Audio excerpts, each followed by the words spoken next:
शिवाय. दे आणखी थोडंसं आणखी. हां.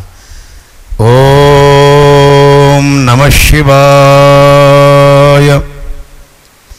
बर्हापीडं नटवरवपु कर्णयो कर्णिकारं बिभ्रदवासं कनकगपिशं वैजयन्तीं जमालां किरन्ध्रान् वेणुरधरसुदयो पूरयन् गोपवृन्दै बृन्दारण्यं स्वपदरमणं प्राविशद्गीतकीर्तिं गोपालबालं भुवनैकपालं संसारमायामतिमोहजालं यशोविशालं शिशुपालकालं बालं मुकुन्दं मनसा स्मरामि. किमेरी भवबाधाहरौ राधे वृंदावनेश्वरी वृषभानुसुते देवी प्रणमामि हरिप्रिये. हा जोडा. किवांछा कल्पतरुभ्यश्च कृपा सिंधुभ्य एव च पतितानां पावनेभ्यो मंगलेभ्योऽपि मंगलम्. ओम सच्चिदानंद सद्गुरु स्वामी शुकदासाय नमः. ओम नमः शिवाय. ओम नमः शिवाय. एकदा पुन्हा जोरदार टाळ्या वाजवा. स्वामी शुकदास माऊली की जय. सच्चिदानंद रूपाय विश्वोत्पत्त्यादि हेतवे तापत्रय विनाशाय श्रीकृष्णाय वयं नमः. ब्रह्मानंदं परमसुखदं केवलं ज्ञानमूर्तिं द्वन्द्वातीतं गगनसदृशं तत्त्वमस्यादिलक्ष्यम् एकं नित्यं विमलमचलं सर्वधि साक्षिभूतं भावातीतं त्रिगुणरहितं सद्गुरुं तं नमामि. ज्यांच्या पुण्यपावन चरणकमली प्रत्यक्ष ज्ञानमयी गंगा ब्रह्ममयी ब्रह्मपुत्र आणि योगमयी यमुना सतत प्रवाहित आहे असे कैवल्याचे धगधगते पुतळे ज्यांनी संपूर्ण विश्वाला समतेचा ममतेचा मानवतेचा संदेश दिला, ज्यांनी सर्वांना आपलं मानलं, दुखवू नका रे सुखवा सर्वांना होत यातना मौन पाळा शुकदास म्हणे जगधर्मशाळा आबोला कशाला थोड्यासाठी. तुम्ही आपल्या स्वामी शुकदास माऊलींचा हा फोटो तुम्ही खाली बसलात, तुम्ही चांगल्या पद्धतीनं निहाळा. शास्त्रामध्ये वर्णन आहे या विशाल भाल लोचने या मूर्तीचं वर्णन आहे. ज्ञानेश्वरीमध्ये माऊली सुद्धा सत्पुरुषाचे वर्णन करताना शास्त्रामध्ये सुद्धा वर्णन आहे. अयम निजः परो वेती गणनाम लघुचेतसाम उदारचरितानाम तू वसुधैव कुटुंबकम. हा माझा हा परका ही लहान हृदयाच्या छोट्या मनाच्या माणसाच्या ह्या गोष्टी आहेत मायबापाओ.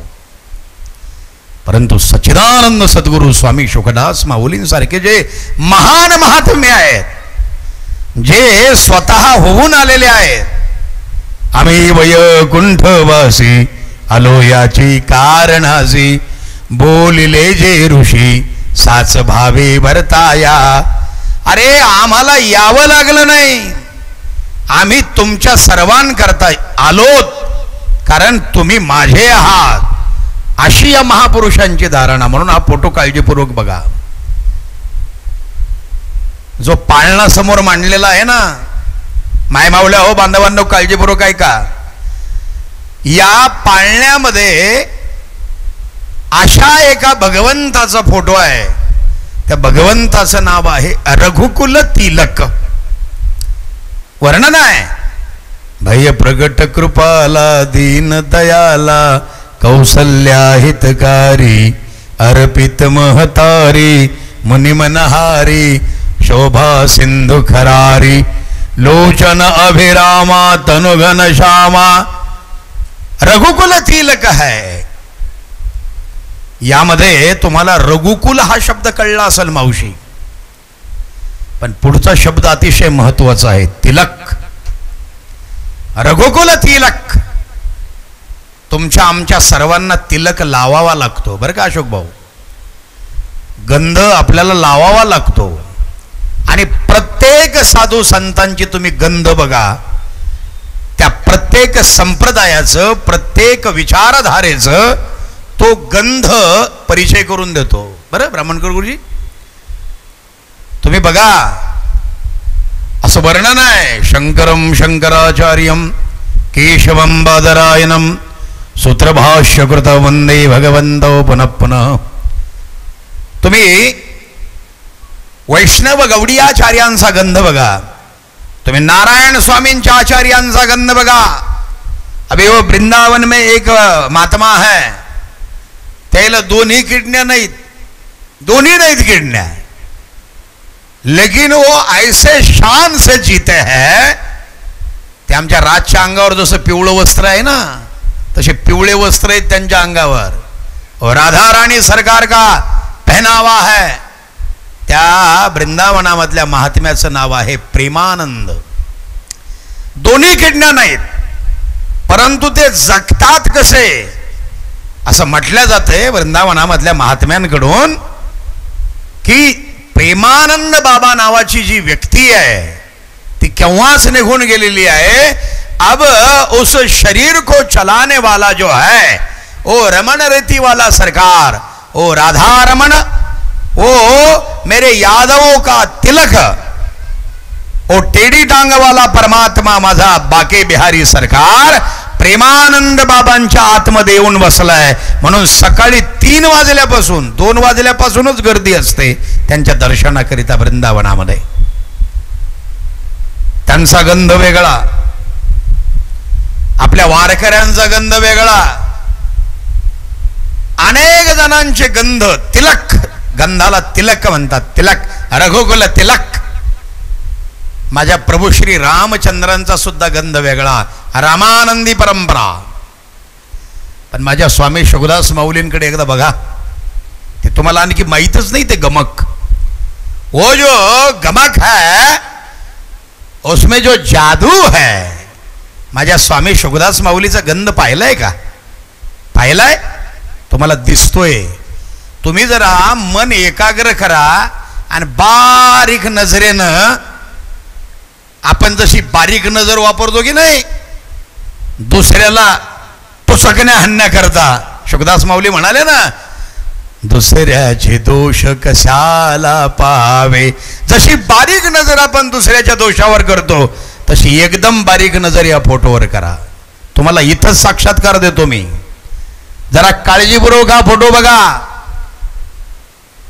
आपल्या स्वामी शुकदास माऊलींचं ते विशाल भाल, ते मोठं कपाळ बघा कसं चमकतंय.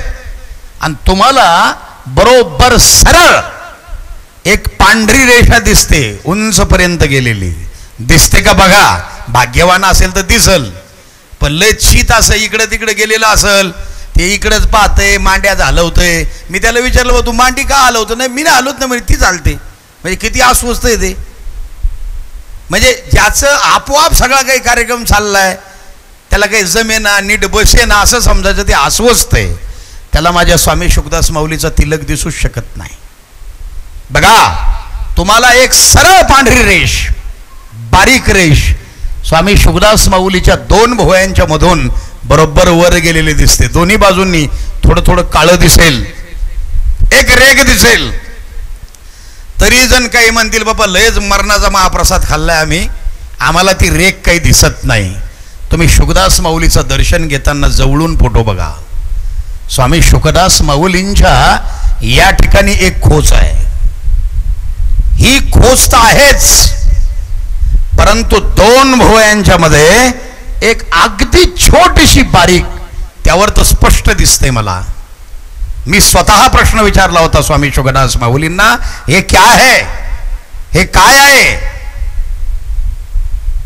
ज्या वेळेला पहिल्यांदा स्वामी विवेकानंद भगवान श्री रामकृष्ण परमहंसांच्या जवळ गेले, त्यावेळेला पहिला प्रश्न विचारला होता, ओमी होम न तॉपस, बंगाली भाषेमध्ये ओमी होम न तोपस, आम्ही सय्यद बलस्विन ओमी होम न तोपस. मला तपस्वी बनायचं आहे, मला त्या परमेश्वराचा अनुभव घ्यायचा आहे. ठाकूरजी वो अनुभव मुझे देंगे. त्यावेळेला पहिल्यांदा भगवान श्री रामकृष्ण परमहंसांनी आपल्या उजव्या पायाचा अंगठा स्वामी विवेकानंदांच्या उजव्या मांडीला लावला. गरगर गरगर गरगर गरगर गरगर गरगर अनंत ब्रह्मांड जणू काही फिरतायत. आणि हा नरेन नावाचा जो एक छोटासा जीव तो त्यामध्ये असा विरून गेलाय आणि सगळं काही फिरतंय असं वाटलं. 3 दिवस पर्यंत महासमाधीमध्ये स्वामी विवेकानंद होते एकाच स्पर्शानं.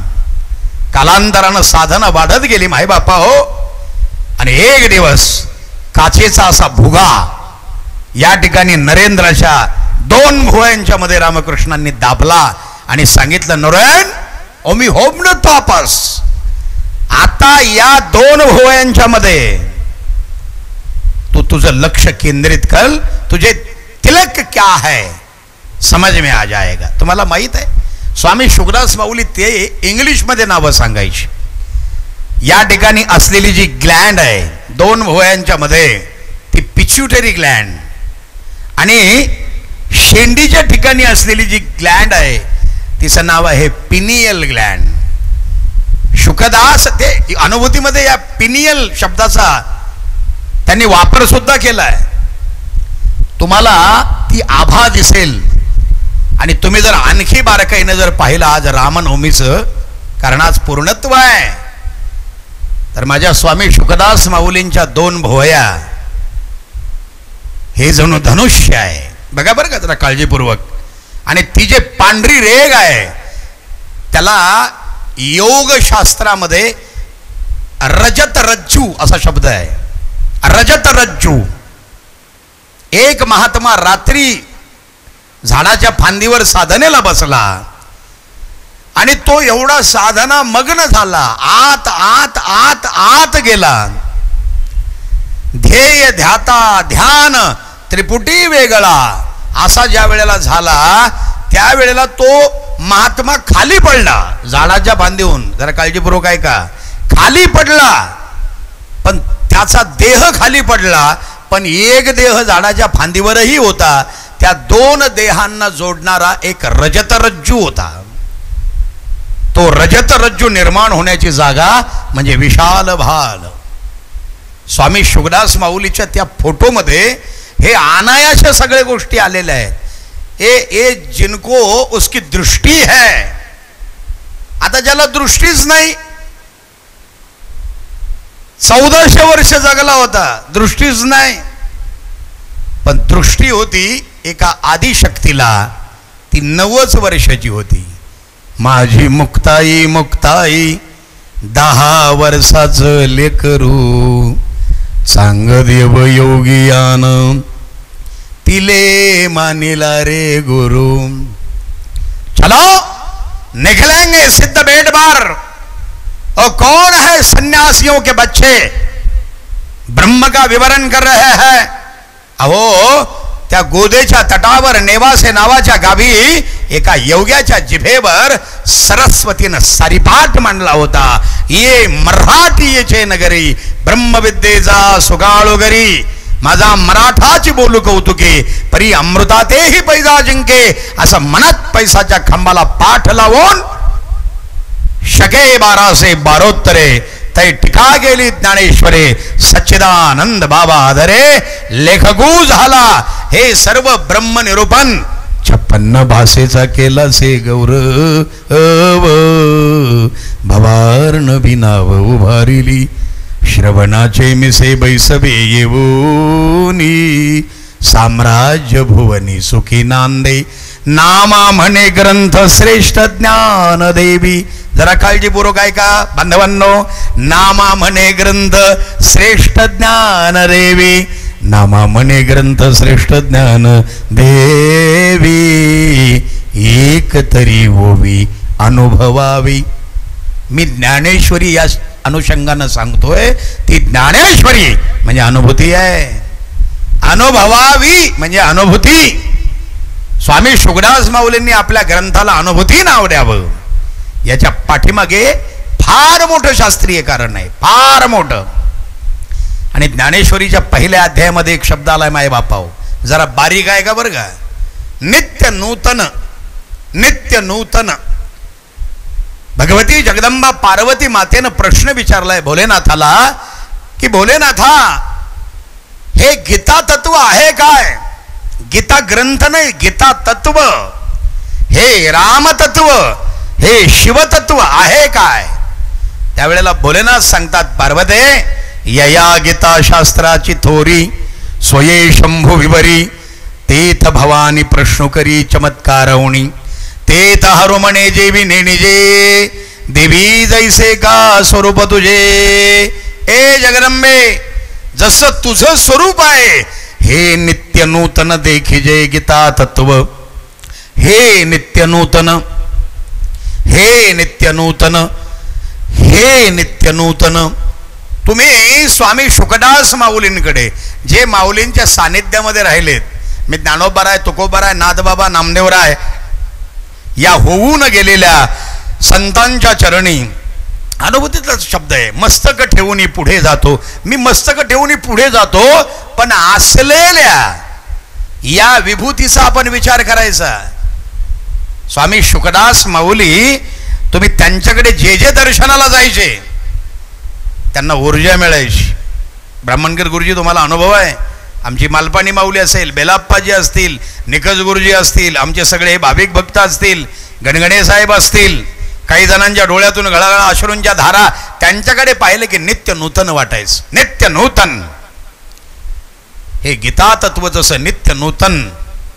मागे एकदा आम्ही शूटिंग काढली होती इकडची या शिव उद्यानाची, अशोक भाऊ आपण ती शूटिंग काढली.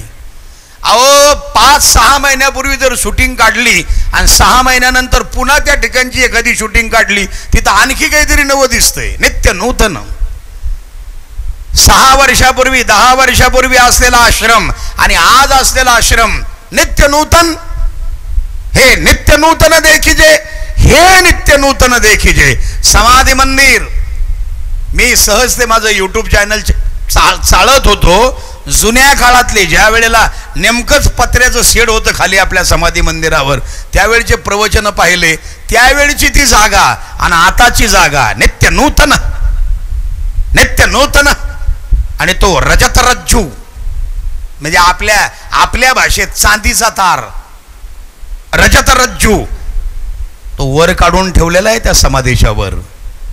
तो रजत रज्जू, हा रजत रज्जू या पिच्युटरी पासून पिनियल पर्यंत तो उभा राहतो.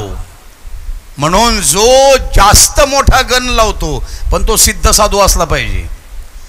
कुणीही मोठा गंध लावू शकत नाही. बाईनं सकाळी सकाळी लग्नाला जाताना नवऱ्याला स्वतःच्या हातानं गण लावा ना, इथून नाकापासून इथपर्यंत लावा, 3 वेळा पुसतं ते. असं कुठं असतं का? लोक हसतील. उसकी क्वालिटी नाही आहे. कोणीही मोठा गंध लावू शकत नाही. जो ज्याचा हा आज्ञाचक्राचा भाल प्रदेश, कारण या 2 भुवयांच्या मध्ये असलेलं हे जे आज्ञाचक्र आहे, ज्ञानेश्वरीच्या 6व्या अध्यायामध्ये यौगिक अंगांच्या द्वारे कुंडलिनी जागृतीचा प्रयोग माऊलींनी सांगितलेला आहे. जो 1400 वर्षे सांग्याला कळला नाही, ते 9 वर्षाच्या मुक्ताईला कळलं, कारण तिचा तो रजत रज्जू जागृत झालेला होता. ऐका बरं, काळजीपूर्वक ऐका. या ठिकाणावरून या ठिकाणापर्यंत ती स्वयंप्रेरणा, ही थायरॉइड ग्लँड, शुकदास माऊली सांगायची. पाठीच्या कण्याच्या खाली मूलाधार आहे, बेंबीच्या खाली स्वादिष्ठान आहे, बेंबीमध्ये मणिपूर आहे, या ठिकाणी अनाहत आहे. अनुहात वाजवी पुंगी रे बाबा जोगी, रे बाबा जोगी.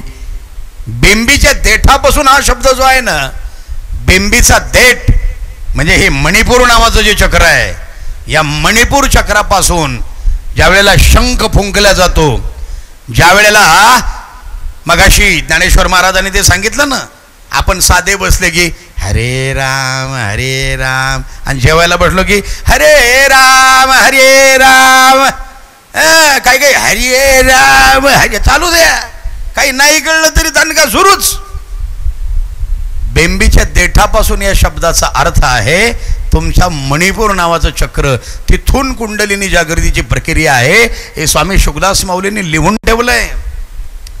मग तुम्ही आता मोबाईलवर अनेक संप्रदायाच्या आचार्यांचे गंध आहे. मी तिलक शब्दावर माझं सगळं बोलतोय. रघुकुल तिलक, रघुकुल तिलक, गोस्वामींनी रघुकुल तिलक हा गोड शब्द वापरलाय रामचरित मानसामध्ये. रघुकुल तिलक, प्रत्येकाचे वेगवेगळे गंध आहेत.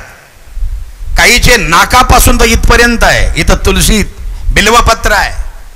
इस्कॉनचे जेवढे जेवढे वैष्णवाचार्य साधू तुम्ही पाहाल त्यांचा गंध इथून सुरू होतो इथपर्यंत. काहींचा आडवं भस्म आहे, हे शैवाचे उपासक आहेत. वैष्णवांचा उभा गंध आहे. माझ्या विटेवरच्या मालकानं प्रत्यक्ष काशीचा मालक काशीनाथ परमात्मा माझा भगवान भोलेनाथ शिवशंभू शिवमस्तकी धारिला. तुम्ही माझ्या पांडुरंगाचा गंध बघा, महादेवाची पिंड आहे मस्तकावर. मी मगाशी बोलताना तुम्हाला म्हणालो होतो की महाकपाली संपदे शिरोजटाल मस्तुन. नमस्कार करताना हा भाल प्रदेश गुरुच्या चरणावर असो किंवा महादेवाच्या पिंडीवर असो किंवा एखाद्या आपल्या इष्ट देवतेच्या चरणारविंदी हा एवढा भाल प्रदेश टेकला पाहिजे. त्याला म्हणतात महाकपाली संपदे शिरोजटाल मस्तुन. भुजंगराज मालया निबद्ध जाट जुट ग श्रिय चिराय जायताम चकोर बंधु शेखर. हा ओ शीतलता धारण करने वाला चंद्र सर्वत्र वंदिते. श्री सीताराम गुणग्राम पुण्यरण्य विहारिणो वंदे विशुद्ध विज्ञानो. विशुद्ध विशुद्ध अशा प्रकारचा तो चकोर चंद्र चंद्रशेखर परमात्मा तो माझ्या भगवान भोलेनाथाच्या भाल प्रदेशी आहे. त्रिपुंड्र आहे, 3 रेघा आहेत आणि मध्ये धगत धगत धगत ज्वल ललाट पट्ट पावके किशोर चंद्रशेखरे अरती प्रतिक्षणम मम. जरा फोटो तुम्ही हे प्रवचन ऐकता ऐकता माझ्याकडे नाही पाहिलं चालतं, पण हे बघत राहा नुसतं. तुम्हाला त्या 2 भोवया धनुष्य वाटतं आणि ती मधली जी ती रजत रज्जुती शलाका ती उभी राहिली दिसते, ती एखाद्या धनुष्याला बाण लावलाय माझ्या स्वामी शुकदास माऊलीच्या. तिथंच सगळी राममयता आहे. ये जो राम है मेरे प्रभु श्री रामचंद्र भगवान का पूरा जो तेज है वो वहां समाहित हो गया है.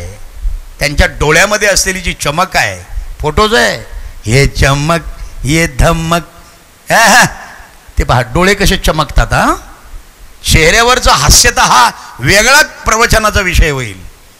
हे कोणी बोलणार नाही, लक्षात ठेवा, क्योंकि ये मालूम नाही आहे. हे एकेकाळी मला आता त्या गोष्टी आठवतात. अकोल्याला आम्ही असताना तिथं ते बदामाची झाडं होते, अशोक भाऊ पलीकडे जी भाग आहे मोठे बदाम, त्याच्यावर वेगवेगळ्या सुंदर अशा प्रकारच्या वेली गेल्या होत्या. सकाळी 4 वाजता बरोबर 4 वाजता एक पक्षी ओरडायचा त्या झाडावर. त्याला नाव शुकदास माऊलींनी त्याला ते कुकडं म्हणतात. कुकडं, कोणतं कुकडं? काळा असं ते कडाल कडाल कडाल कडाल कडाल कडाल कडाल कडाल असा आवाज करायचा. बरोबर 3:30 ते 3:45 वाजता स्वामी शुकदास माऊली जागे व्हायची. ते पलंगावर झोपलेले असायचे लोखंडी. मी त्यावेळेला विद्यार्थी होतो, त्यांच्या सानिध्यामध्ये आम्ही खाली झोपलेला आणि ते अशोक भाऊ तिकडे पलीकडे एका बाकड्यावर होते. उठल्याबरोबर सकाळी 4 वाजता त्यांनी एकदा प्रश्न केला होता मला. माझा विषय संस्कृत होता कॉलेजचा आणि संस्कृत विषयामधलं काही प्रश्न ते विचारायचे.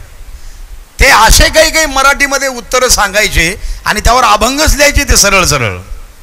त्यांनी त्यावेळेला एक अभंग लिहिला होता.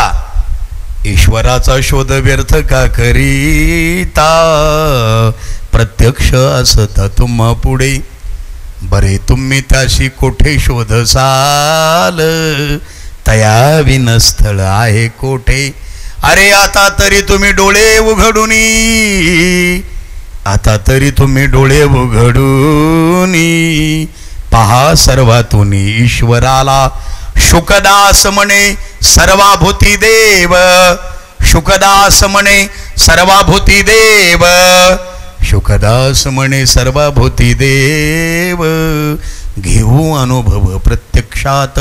सकाळी 4 वाजता ते म्हणाले केन, ते मला काही कळेच ना. केन, केन या शब्दाचा अर्थ आहे कोणी. कोणी काय माहिती नाही, पण त्यावेळेला आमचे मालपानी माऊली ते शरपट पंजरिका जे स्तोत्र आहे भगवान शंकराचार्य भगवंताचं, त्याच्यामध्ये एक श्लोक आहे, तो सांगितलं शुकदास माऊलींनी. आहे काहीतरी, कुठून आलास, कोणापासून उत्पत्ती, तुला कुठे जायचंय, आणि तो श्लोक मला त्यावेळेला सापडला. तो श्लोक आहे कस्त्वम को अहम कुत आयात कामे जननी कोमेतात इति परिभावय सर्वमसारम विश्वम त्यक्त्वा स्वप्न विचारम. अरे भज गोविंदम गोविंदम भज मूढमते प्राप्ते सन्निहिते मरणे नाही नाही रक्षते डुकरुंग करणे. डुकरुंग करणे म्हणजे नुसती घोकंपट्टी, नुसतंच पाठांतर केलंय. पण शुकदास माऊली म्हणाले, तुकोबाराय म्हणाले, अर्थे विन पाठांतर कायसा करावे व्यर्थजी मरावे घोकुनिया. ते म्हणाले केन, कोणी. अहो केन या शब्दावर केन नावाचं उपनिषदच आहे, आणि लगेच ते डायरेक्ट त्या उपनिषदामधून एकदम इकडे यायचे. ते म्हणले अहो केन, अहो आपल्याकडे केना आहे. त्यावेळेला इथं केना होता कुठंतरी लावलेला बगीच्यामध्ये. केना, केना नावाची एक वनस्पती होती, तिथं मी पाहिली नव्हती, पण ते म्हणत आपल्याकडे केना आहे. मग केन. दुसऱ्या दिवशी ज्या वेळेला मी उपनिषद धांडोळली, त्यावेळेला 10 उपनिषदांपैकी एक उपनिषद आहे केनोपनिषद. आणि मला आता आश्चर्याचे धक्के बसतात आतून, ज्या वेळेला त्या एकांतामध्ये मी चिंतन करतो ना या माऊलीचं, धक्का बसतो. आम्ही एकदा मुंबईला गेलो होतो बांधवांनो, तिलक बरं का ध्यानात ठेवा, मुंबईला गेलो होतो. जगप्रसिद्ध एक भविष्यवेत्ता आहे, त्याचं नाव बेजान दारोवाला, त्याचा फोटो आहे आपल्या माहिती पुस्तकामध्ये. ज्या वेळेला स्वामी शुकदास माऊलींकडे त्यानं पाहिलं, पागल झालं होते ते, म्हातारं पागल झालं. ते तो पारशी माणूस, तो त्याच्या भाषेमध्ये काय बोलला काय माहिती नाही, पण ज्या वेळेला त्यानं स्वामी शुकदास माऊलीचा हात पाहिला आणि पाये पाहिले, त्यावेळेला त्यानं स्वामी शुकदास माऊलीची कुंडली तयार केली. आणि तो बेजान दारोवाला म्हणाला कि ये महात्मा जो है ये गणपती है, ये गणपती है. ज्ञानेश्वर माऊलींची ओवी आहे याला प्रमाण. उपरी दशोपनिषदे तियोपरी ज्ञानमकरंदे. शुकदास माऊलींनी मला केन शब्द 2002च्या काळामध्ये कधीतरी ते मी लिहून ठेवला तो अनुभव. आणि त्या 10 उपनिषदांपैकी जे ज्ञानेश्वरीच्या पहिल्या अध्यायामध्ये ज्ञानराज माऊलींनी गणरायाची मूर्ती सजवताना उपरी दशोपनिषदे बाळासाहेब हा शब्द वापरलाय. ईश केन कठ प्रश्न मुंड मांडुक्य तित्तिरी छांदोग्यम ऐतरेयम च बृहदारण्यकम तथा. केन म्हणजे कोणी. शुकदास माऊलींना हा प्रश्न विचारायचा होता, कोणी. त्यांनी प्रश्नार्थक केलं कोणी, आणि मग अभंग बनवला आणि तो दुरुस्तीला माझ्याकडे दिला. दुरुस्तीला नव्हता दिला. ओके गलती करेंगे, अरे गलती करने वाले तो हम है. त्यांनी तो अभंग आपल्या हृदयात ठसवण्याकरता ते त्यांच्या अक्षरामध्ये मोत्यासारखं सुंदर अक्षर तो अभंग. ईश्वराचा शोध व्यर्थ का करी कोणी. अरे बाबा हे सगळं जे विश्व निर्माण केलंय, 25 वर्ष सुगशेवडे या ठिकाणी सुगशेवडे महाराज आपल्या स्टेजवर आले. 25 वर्ष आणि जवळपास 4-5 वर्ष स्वामी शुकदास माऊलींनी ज्ञानेश्वरीच्या एकाच ओवीवर त्या शेवडेंना प्रवचन करायला लावलं. मी साक्षीदार होतो त्याचा, की ही ओवी याच्यावर तुम्ही बोला. तर ते शेवडे महाराज असे फिसकेन हसायचे महाराजांकडे पाहून. ती ओवी होती, विश्व हा अनादि ठावो एथ नियंता ईश्वर रावो सावडी न्यावो अन्यावो निवडी वेदू. क्या बात है. आहा, विश्व हा अनादि ठावो एथ नियंता ईश्वर रावो. माऊलींचे शब्द आहेत, माऊची ऐका. हे ब्रह्म काय हे आपण समाधीच नुसता सोहळा साजरा करायचा आणि जन्मोत्सव साजरे करायचे आणि फोटो लावायचे आणि प्रसाद चांगला दणकावून हाणायचा आणि नुसतंच घरी जायचं, इसे हम कभी भी समाधी सोहळा नाही कहेंगे. स्वामी शुकदास माऊलींचा हा फोटो जो हे काय लावणारे म्हणजे हा फोटो त्यांनीच सिलेक्ट केलाय की हा छापला पाहिजे बोर्डवर आणि या फोटोवर बोलणारही कुणी असला पाहिजे. लक्षात ठेवा, ही त्यांची प्रेरणा आहे. ते करून घेतात. विश्वहानादि ठाओ केन, कुणी? अरे बाबा, या सृष्टीचा नियंता कुणीतरी आहे. न जायते म्रियते बा कदाचिन नायम भूतबा भवितामान भूय अजो शाश्वतो नित्ययोम पुराणो न हन्यते हन्यमाने शरीरे. हे शुद्ध तत्व काहीतरी आहे. अनुभूतीत लिहिलंय स्वामी शुकदास माऊलींनी ब्रह्मनकर गुरुजी. अग्निही जाळे ना वारा सुखवीना. ते आपोआप टाळ वाजला पहा बरं का. ते पडलं ते पण टनकन वेळेवर वाजलं. मग अशी ती प्रार्थना सुरू होती ना, हे हारा असा होता बरं का. हे फुलं जसं जसं चिदानंद रूप शिवो आम शिवा हे असं हलत होतं. म्हणजे ती शक्ती, ती प्रेरणा कुठून येईल सांगता येत नाही बरं का. तुम्ही नुसते समाधीजवळ जरी गेलात, त्या समाधीवर एक महादेवाची पिंड आहे. तुम्ही लांबून दर्शन घेता.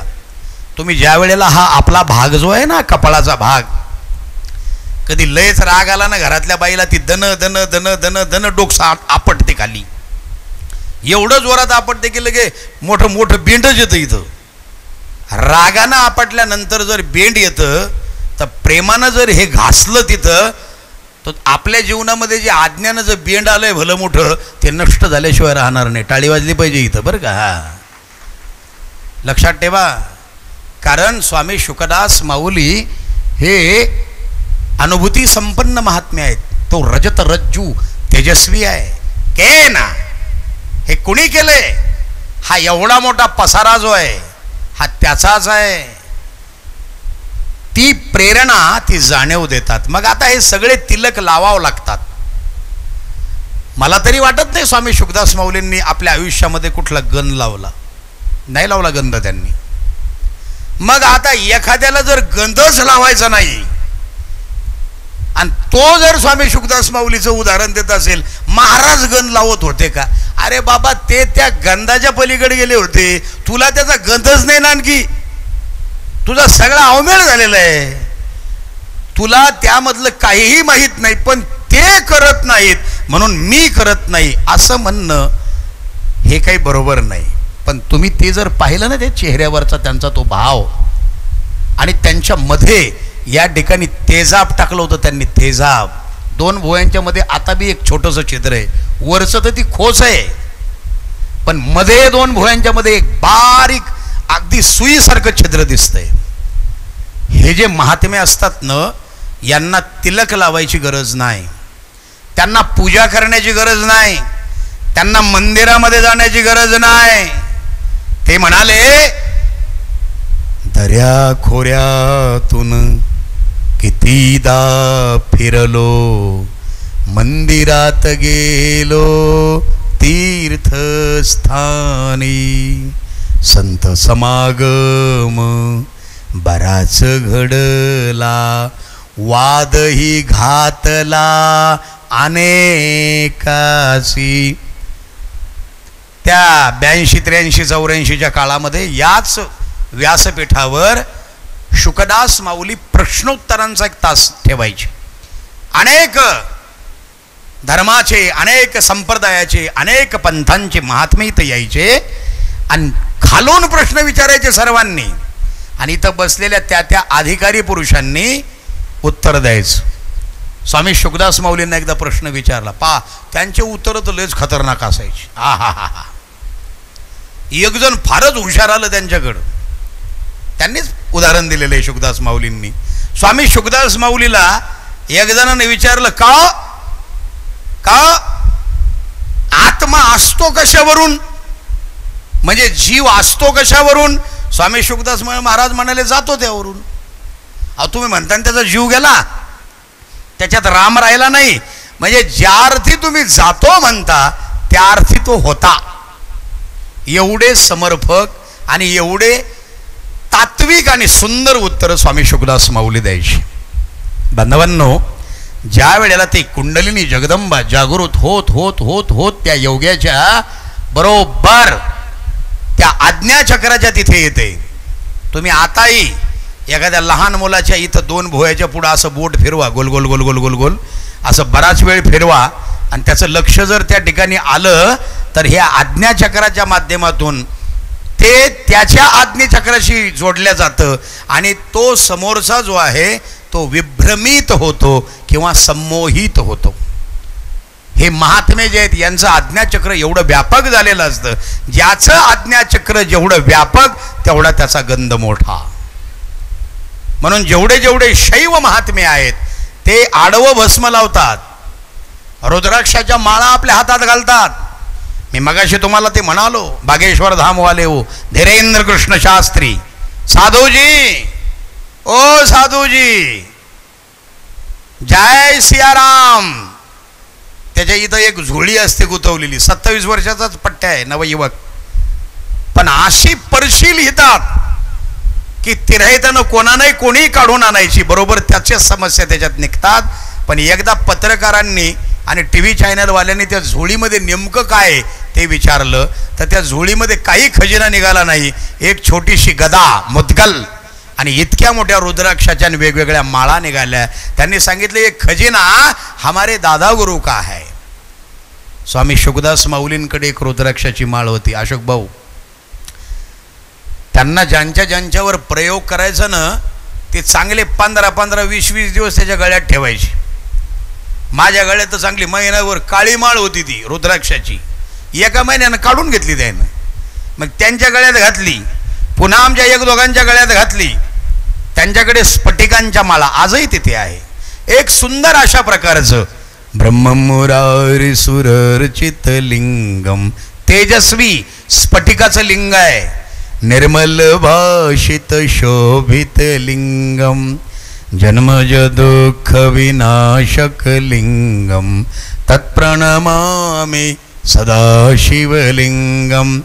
मी ज्या वेळेला मन्मथ स्वामींचं ते परमरहस्य त्याचं चिंतन केलं त्यावेळेला स्वामी शुकदास माऊली, इथं सगळी आप्पा मंडळी आहे आमचे दाडकर साहेब असतील, आमचे सांबपुरे असतील, कोंडाप्पा सेठ, आमचे सकाराम आप्पा, आमचे दाडकर साहेब, केशव आप्पा, या सर्वांशी त्यावेळेला विनोदानं गप्पा हाणायचे स्वामी शुकदास माऊली. विनोदानं त्यांच्या गळ्यामध्ये ते लिंग असायचं.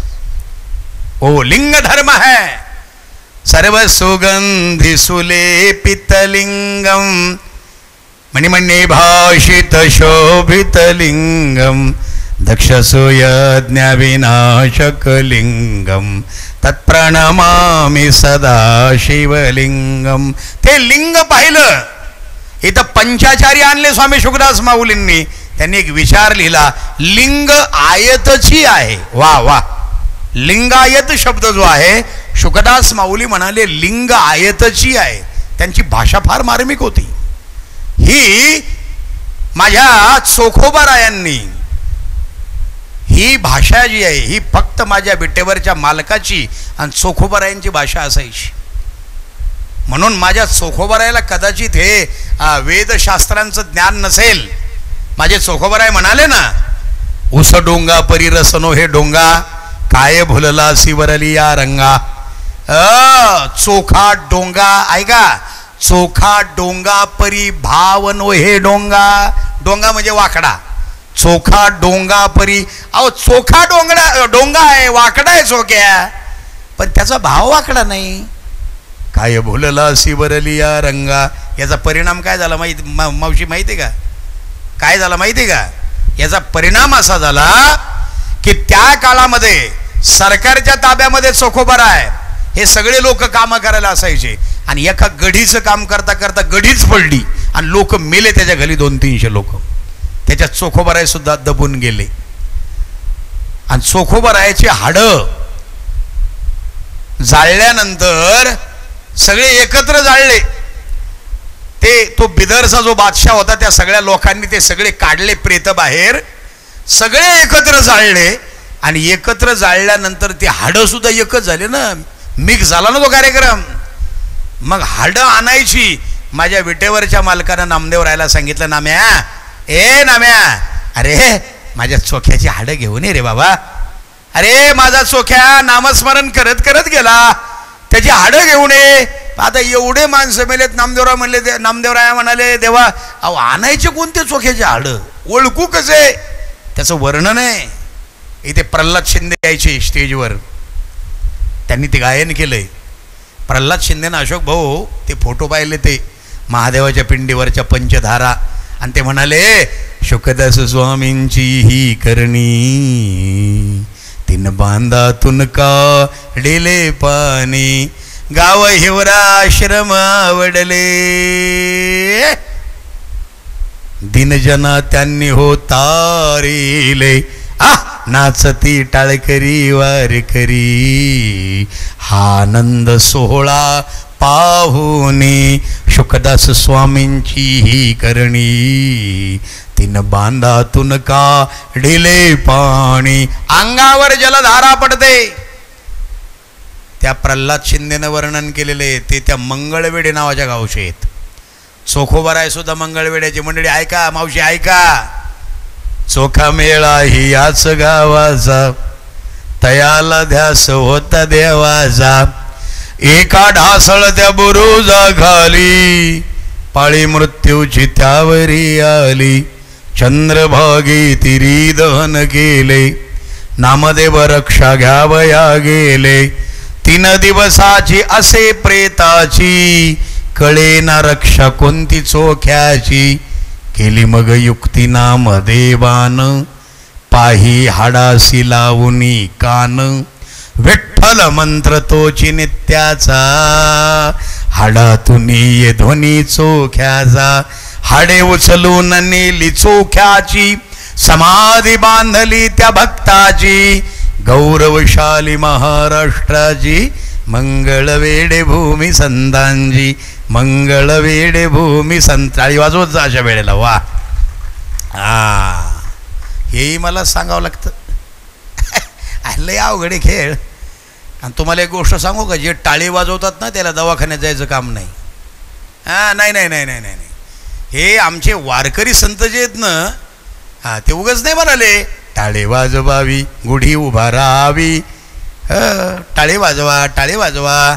माझे स्वामी शुकदास माऊली म्हणायचे, अरे सर्वांनी करावे देवाचे भजन, सकाळी उठून नियमाने टाळे वाजवून भजन करा. टाळे वाजवल्यानंतर विज्ञानाच्या दृष्टीने आपल्या या हातावरचे ॲक्युप्रेशर ॲक्युपंक्चरचे सगळे पॉईंट हे टाळे वाजवल्यानंतर ॲक्टिव्ह होतात. परिणामी रक्तप्रवाह चांगला होतो, मेंदू चांगला होतो, हृदय अंतःकरण शुद्ध होतं, ते बिमार पडत नाही. ज्यांनी भजनात टाळे वाजवली तर, आणि ते रस्त्यावरच जर लागलं टाळ्या वाजवायला तर लोक शंका घेतल्याशिवाय राहणार नाही, अरे बापरे हे टाळ्या काहून वाजवायला लागले. पण एक महत्त्वाची गोष्ट सांगतो, दवाखान्यात सगळे दिसतात. तुम्ही दवाखान्यामध्ये रांगा बघा बरं का, दयानंद भाऊ ना, रांगा बघा रांगा बघा. कोणी म्हणता मग गुडघा दुखायला लागला, कंबर दुखायला लागला, अरे बापरे बेलो बेलो बेलो, काही आरडायला लागले, काही ओरडायला लागले, काहीचे तोंड बारीक, सगळे दवाखान्यात सापडतील. पण जोरजोरात टाळ्या टोलनाक्यावर जे वाजवतात ना, जोरात हाय हाय, ते नाहीत दिसणार. तुम्ही पाहिलं का कधी? कधीच नाही. का? टाळी वाजवल्यानंतर, भजनात टाळे वाजवल्यानंतर आदिभौतिक आदिदैविक आध्यात्मिक तीनही तापांचा नाश होतो आणि आपण त्यातून मुक्त होतो. म्हणून लक्षात ठेवा, कानाला हाड लावल्यानंतर माझ्या चोखोबारायच्या हाडातून विठ्ठल विठ्ठल विठ्ठल विठ्ठल विठ्ठल विठ्ठल विठ्ठल विठ्ठल विठ्ठल. मी आता विठ्ठल विठ्ठल विठ्ठल म्हणतोय ना, तर याच्यातलं जे ठ आहे ना, ठ, हा बॉक्स सुद्धा असा झांजरायला लागलाय. तुम्ही त्या बॉक्सला जर असा हात लावला ना, आणि मी जर विठ्ठल विठ्ठल असं म्हटलं तर त्याच्यावर व्हायब्रेशन निर्माण होतात. म्हणजे विठ्ठल या शब्दामध्ये विचा गेला टोबा, तया नामदे विठोबा. विषमतेचा त्याग करून समतेची वारी अंगीकारणारा वारकरी संत असो, माझे ज्ञानोबाराय तुकोबाराय नादबाबा नामदेवराय चोखोबाराय असो, किंवा निष्काम कर्मयोगी संत माझे सच्चिदानंद सद्गुरू स्वामी शुकदास माऊली असो, हे आपल्या सर्वांच्या जीवनाचे जीवन त्राते आहेत, आपले रघुकुल तिलक आहेत. म्हणून चोखोबराच्या हाडातून जसा विठ्ठल विठ्ठल शब्द यायचा, निदान आपल्या तोंडातून तर येऊ द्या. विठ्ठल विठ्ठल म्हटल्यानंतर हार्टला डायरेक्ट त्याचं व्हायब्रेशन जाणवतं आणि अटॅक येण्याचा धोका कमी असतो. भजन करणाऱ्यांना फार लवकर अटॅक येत नाही, किंबहुना येतच नाही, लक्षात ठेवा. पण ते मनापासून केलं पाहिजे. म्हणून स्वामी शुकदास माऊलींचा तो गंध जो आहे ना, तिला तो लावायची गरज नाही त्यांना. ते उपजताच ज्ञानी, हे वर्म जाणोनी. माझ्या स्वामी शुकदास माऊलींचं ते विशाल भाल, माझ्या स्वामी शुकदास माऊलींचे ते तेजस्वी डोळे आणि माझ्या स्वामी शुकदास माऊलींचं ते सर्वांना आनंद देणारं अतिशय गोड असं हास्य. वा, ते मल्याळम भाषेमध्ये वर्णन आहे. सावररी बावररी बल्लाळी बाळा. ज्यावेळेला भगवान श्री रामचंद्र भगवंताचा जन्म झाला आणि ती मूर्ती ज्या वेळेला कौसल्या माईच्या पुढे 8 वर्षाच्या बालकाच्या रूपामध्ये अगोदर जन्माच्या अगोदर उभी राहिली, त्यावेळेला ते अतिशय गोड असे पावलं कौसल्यामाईनं आपल्या हृदयात धारण केले. आणि हृदयात धारण केल्यानंतर कौसल्यामाईनं सांगितलं, तू एवढी मोठी मूर्ती आहेस, 8 वर्षाचा आहेस, माझा बाळ तुला कोणी म्हणेल का? 8 वर्षाचा आहेस तर लहान हो. मग लहान झालं तरी गप्पा मोठ्या माणसासारख्या होत्या. तो रोदन ठाणा, आता रडायला सुरुवात कर, तेव्हा तुला माझा मुलगा म्हणतील, कौसल्यामाई म्हणाल्या. आणि मग ते छोटे छोटे चिमुकले लाल बुंद पावलं पाहिले कौसल्यामाईनं. त्याचं वर्णन आहे. सावररी बावररी बल्लाळी बाळा, चिन्न चिन्न पदमेकं बल्लाळी बाळा, चिन्न चिन्न पदमेकं बल्लाळी बाळा. इथं 2 भाग आहेत. आता एवढा वेळ नाही सांगायला, पण ज्या वेळेला दशरथ महाराज हाक मारतात प्रभू श्री रामचंद्राला, हाक मारतात श्रीराम राम राम हाक मारतात, त्यावेळेला प्रभू एवढं मागे पाहत नाहीत. पण ज्या वेळेला कौसल्यामाई हाक मारते, राघव, ए राघवा. राघव या शब्दाचा अर्थ आहे रा रा रा रक रकक. तो राक्षस वेद आहे. रीम क्रीम क्लीम रक रकक या ब्रह्मांडामध्ये तो रा नावाचा एक महाभयानक नाद आहे. त्याच्यावरून तो रावण शब्द तयार झालाय बरं का. म्हणून रावणानं जे हे महाशिवतांडव माझ्या भोलेनाथाचं म्हटलं ना, त्याच्यामध्ये शेवटी वर्णन आहे, कदा सुखी भवाम्यहम इमं हि नित्यमेवमेव मुत्तमुत्तमों ददम्. कदा सुखी भवाम्यहम, कदा सुखी भवाम्यहम म्हणजे मी कधी सुखी होईल, मी कधी आनंदी होईल, मी कधी समाधानी होईल. याचा अर्थ रावण सुखी नाही.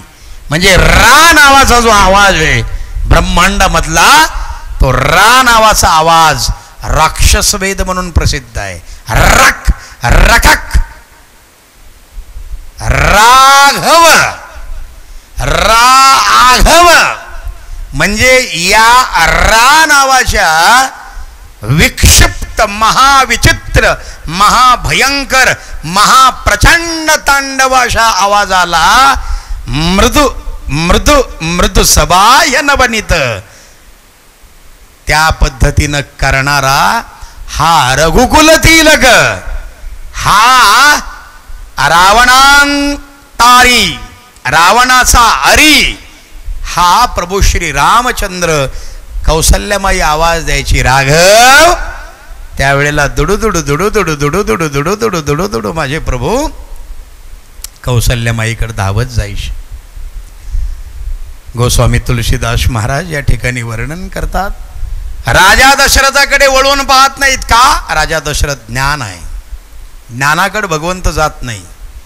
पण कौसल्यामाई प्रेम आहे. म्हणून स्वामी शुकदास माऊली जे आहेत ना, हे प्रेमानं जिंकता येणारा महात्मा आहे. तुम्ही आजही जर त्यांची साधना केली, आजही जर तो तिलक, तो फोटो तो मी म्हणतो मोबाईलमध्ये पक्का सेव्ह करून ठेवा. हा फोटो माझ्या स्वामी शुकदास माऊलींच्या या चेहऱ्याकडे पाहिलं ना, एक आपल्याला जीवन जगण्याची ऊर्जा मिळते.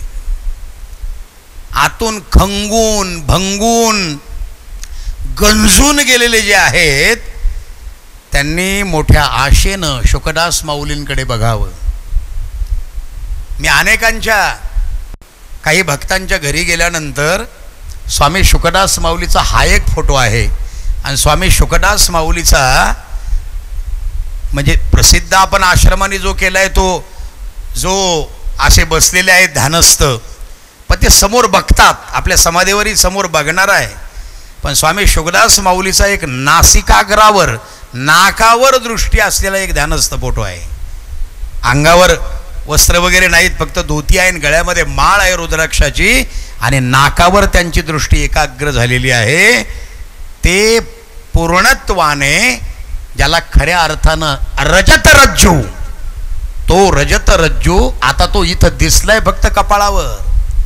तुम्ही जर समाधीच्या जवळ गेलात आणि मोठ्या प्रसन्नतेनं त्या पिंडीवर जर हा आपला भालप्रदेश ठेवला आणि तुमच्या अंतःकरणामध्ये असलेली जी काही मागणी असेल, अर्थता असेल, तुमची काही इच्छा असेल, काही आकांक्षा असेल, किंवा काहीही नसेल, तुम्ही निरीच्छा असाल, तर तुम्ही तिथं जाऊन फक्त आपलं हे मस्तक माझ्या स्वामी शुकदास माऊलीच्या मस्तक हे पायावरी या वारकरी संताच्या, या माझ्या महात्म्याच्या त्या समाधीच्या ठिकाणी मस्तक ठेवलं. तो रजत रज्जू, त्यांच्या उजव्या पायाच्या अंगठ्याला ती चांदीची तार आजही बांधलेली आहे, आणि ती तार वर काढलेली आहे महादेवाच्या पिंडीच्या तिथं. तुम्हाला तिथं साक्षात्कार आणि दृष्टांत झाल्याशिवाय राहणार नाही. पण मन तेवढं आपलं पवित्र निर्मळ करावं. तुम्ही झोपताना त्यांचं स्मरण चिंतन करा, ते तुमच्यात स्वप्नात येतील, तुम्हाला भोजन मागतील. बरं का हो दयानंद भाऊ, भोजना मागती तुपपावशर, पडिला विसर स्वप्ना माझी, काही कळे उपजला अंतराय, म्हणोनिया काय त्वरा झाली. राघव चैतन्य केशव चैतन्य सांगितली खुणमालिकेची, बाबाजी आपुले सांगितली नाम, मंत्र दिला रामकृष्ण हरी. बरं, म्हणून मी मुद्दाम तुम्हाला सांगतो की आजचा जो रामनवमीचा दिवस आहे ना मायबापा हो, हा रामनवमीचा दिवस कोंडून घेतले. सकाळी 4 वाजता 4 एप्रिलला सकाळी 4 वाजता चौथ्या महिन्यामध्ये 3 वेळा 4 म्हणजे 444, आणि अनुभूतीमधला 444 क्रमांकाचा अभंग आहे. कोंडून घेतले बसलो मी आत, लोकात एकांत बनविला. ते आत बसलेले आहेत. आणि म्हणून आज रामनवमीच्या दिवशी अगोदरच ते विचारत होते, रामनवमी कधी आहे. सोबतच्या मंडळींच्या लक्षात आलं नाही. ते म्हणाले इतक्या तारखेला आहे. मग त्याच्या आणखी लक्षात येऊ नये म्हणून ते म्हणायचे त्याच्यानंतर हनुमान जयंती दवाखान्यामध्ये. आणि आज रामनवमीच्या दिवशी सकाळी 4 वाजता हा महात्मा योग्याच्या सगळ्या मुद्रा. मी मगाशी त्या ज्ञानेश्वर महाराजांना तो प्रसंग सांगू लागलो तर ज्ञानेश्वर महाराजांचे डोळे भरून आले होते. बरं का हो टोपीवाले बुवा, भरून आले आणि अंतःकरण त्यांचं अगदी द्रवीत झालं. असा हा दिव्य महात्मा आपल्या सर्वांना लाभलाय. बरोबर 9 वाजलेत. वा वा, नट कसवायला आलेत आपले शाहीर, कसवा नट. आता मी माझे नट ढिले करतो, काळजी करू नका. आता लगेच शाहिरीचा कार्यक्रम होणार आहे. फक्त एकच करा मायबापा, मी काय लय असं काही समोर काही कागद कुगद ठेवून बोलत नाही. माझ्यासमोर एक ती मूर्ती असते, तुम्ही असता, तुमचं अंतकरण असतं. मी काय लय हुशार नाही, लय शहाणा नाही. त्यांनी जी कॅसेट टाकली ती वाचते, चांगली वाटली बरं वाटतं, नाही वाटली मला बरं वाटतं. आपल्या सर्वांना बरं वाटणं एवढं चांगलं आहे. म्हणून आपल्या सर्वांनी शुकदास माऊलींच्या चरणी अगदी सदैव नतमस्तक व्हा आणि सदैव दोन्ही हात वर करून जोरदार टाळ्या वाजवून म्हणत रहा ब्रह्मरूपा स्वामी शुकदासा जगद्गुरु स्वामी विवेकानंद की जय, भारत माता की जय, सच्चिदानंद सद्गुरु स्वामी शुकदास माऊली की जय, पंढरीनाथ भगवान की जय.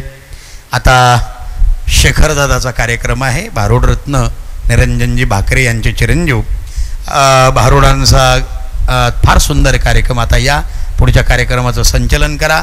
अशोक भाऊ आणि ब्राह्मणकर गुरुजी तुम्ही वर येऊन सर्व कलावंतांचा सन्मान करा, कुंकुम तिलक लावा त्यांना.